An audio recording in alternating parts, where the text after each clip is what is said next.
Hello, everyone, and welcome once again to the Temple Institute Parsha class. My name is Gedalia Meyer, and I'm podcasting from Ma'ale Adumim in Israel. The age-old conflict between religion and science is about as old as science.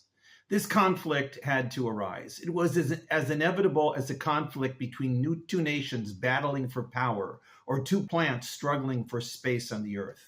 These two methods of understanding reality have always possessed what can be described as a life unto themselves. They each have a power to enter the human mind and to grant it a kind of reassurance that it is on the path to truth. But they do not and possibly cannot agree on what that path is. Religion probably developed first as a recognizable system of belief, though nobody knows if this is really true. Religion, as a general rule, represents the idea that there is something to the world that is beyond the world. Whether it came in the form of natural forces or gods populating the heavens, it advanced the notion that the world came to be and continues to be under the control of divine forces. With monotheism, that number was reduced down to one, but the fundamental idea is still the same. The world and everything in it, including us, is a creation of some vastly superior being that we call God. Science, which traces its roots to the making of tools and the use of and control of fire, likely took a much longer time to be built into a structured system. There were periodic breakthroughs through the millennia of early history, but they never coalesced into a unified attempt to explain the world until the thinkers of ancient Greece about 2,300 years ago. Even with the great philosophers of Hellenistic Greece, they were never able to fully abandon the notion of outside forces determining what makes things happen in the world. Until sometime around the 19th century, the human mind was not really capable of absorbing the idea that the world exists simply because it is, and not because some higher being makes it exist. The conflicting beliefs of whether reality can exist on its own without some outside creator represent the two sides of this great debate. Everything else is really window dressing.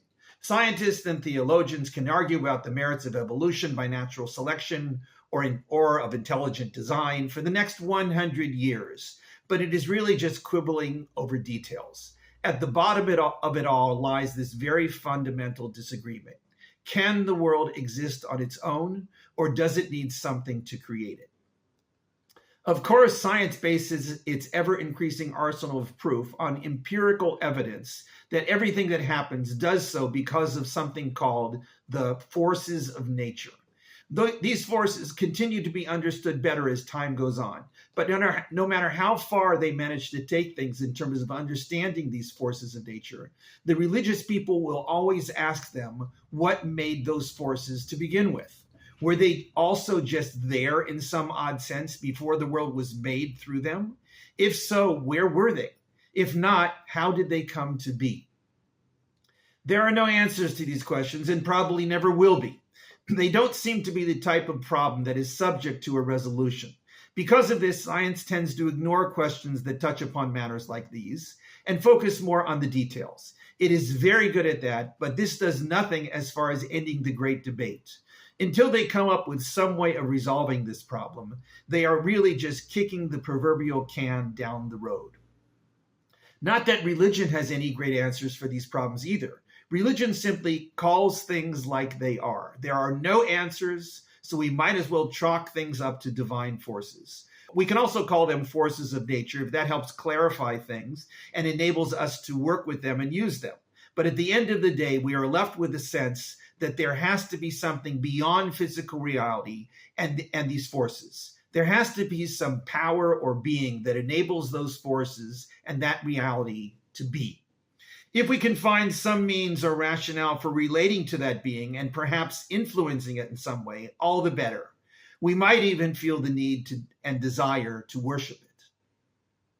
Rosh HaShana falls this week, as almost everybody even faintly familiar with Judaism already knows. The phrase, of course, means the beginning of the year. This is the traditional Jewish New Year. What is not as well known is that Rosh HaShana is the first day of the 7th month of the Jewish calendar. When that little detail is brought into the picture, it introduces a bit of a puzzle into that picture. How could the beginning of the year come in the seventh month? Shouldn't it be on the first day of the first month? This question is so obvious that Jews have essentially stopped asking it, assuming they ever did to begin with. The fact is that the origins of this day, the first day of the seventh month, go back to the Torah. There it is briefly listed as a somewhat nondescript holiday where nothing in particular happened and nothing is really celebrated.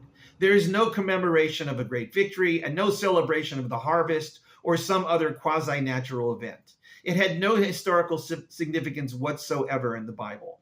In fact, it is never mentioned by the name Rosh HaShana in the entire text. This last fact is so surprising that many otherwise knowledgeable Jews are not even aware of it. It strikes many as so incongruous that they simply refuse to believe it. It probably acquired this title in some uncertain manner between 2,500 and 2,000 years ago. There is little question that the name was transferred over from the single mention of this phrase in association with the 10th day of the seventh month, better known as Yom Kippur. This obscure reference is also hardly known by Jews, but it remains the only time in the entire Bible that the name Rosh HaShana appears. The first day of that month might have been a kind of prelude to the primary ceremonies that came on the 10th. It isn't even clear that there was any celebration at all on the first day. It was simply a special day with certain rituals that are only vaguely described in the Torah. The association of blowing of the shofar or ram's horn on the first day also has uncertain origins. While it is traced to a certain word in the Torah, that word does not actually directly refer to a shofar at all. Jewish tradition has unquestionably attached the shofar blowing to this day, and it forms the main part of the service that takes place in synagogues. But it is possible that the shofar, like the name Rosh Hashanah, was transferred from the original association with Yom Kippur 9 days later. Whatever the case, as the centuries wore on and as Judaism wandered around the world with the Jews, Rosh Hashanah took on a life of its own. It had not only become firmly entrenched as the beginning of the year, despite no biblical support, but it had developed a history and a tradition that included a vast repertoire of themes. Among them was the core idea of making a new beginning in life, just as this is the beginning of the year. This includes, of course, the core concept of repentance, which connects it with Yom Kippur. But the idea of the beginning of the year developed its own tradition. In time, it not only marked the start of the Jewish calendar, but also the creation of the world. While the tradition around this was always quite hazy, it did become firmly embedded in the liturgy of Rosh Hashanah. There is debate about whether Rosh Hashanah itself was the first day of creation or whether it was the sixth day of creation. Either way, it became figured into the 6 days of creation described in the first chapter of the Torah. This idea is almost impossible to miss if one pays attention to the Rosh Hashanah prayer book. It sometimes strikes people as surprising when they actually pay attention to it and think about it.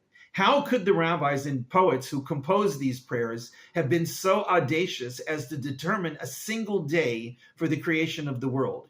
Granted, it does state explicitly that there was a first day of the creation, but it doesn't say which day of the year that was. To simply pin that monumental event on one particular day of the calendar seems like a very long stretch.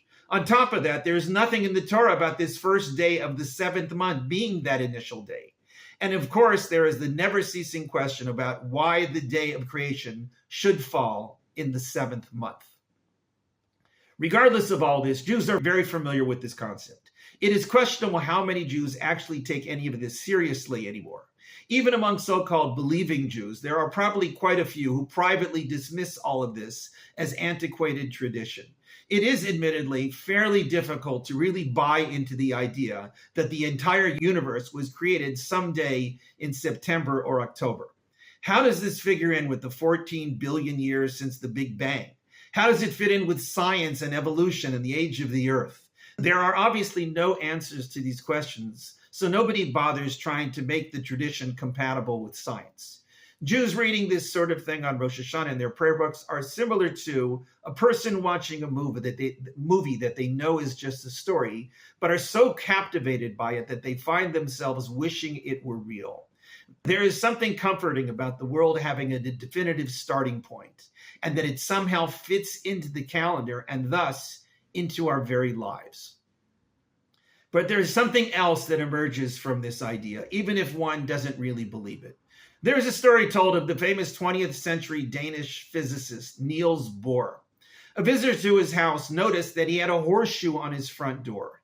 He asked Bohr, a rational scientist, if there ever was one, if he really believed that a horseshoe could bring good luck. Bohr replied that of course he didn't, but he was told that it worked, even if one didn't believe in it. This amusing story illustrates an important element of Rosh HaShana. Even if one doesn't believe that the world was created on this day, there is something there that still resonates in the mind. The world was created. Regardless of the day or the time span or the way it actually happened, it was created. This implies a creator. Rosh Hashanah, at the very least, instills within those who carry on its traditions and its implied beliefs that God exists and that we are a creation of God. This alone, even if it's buried in all the songs and rituals and meals, is worth celebrating. We are a creation of God. Shana Tova. Have a good year.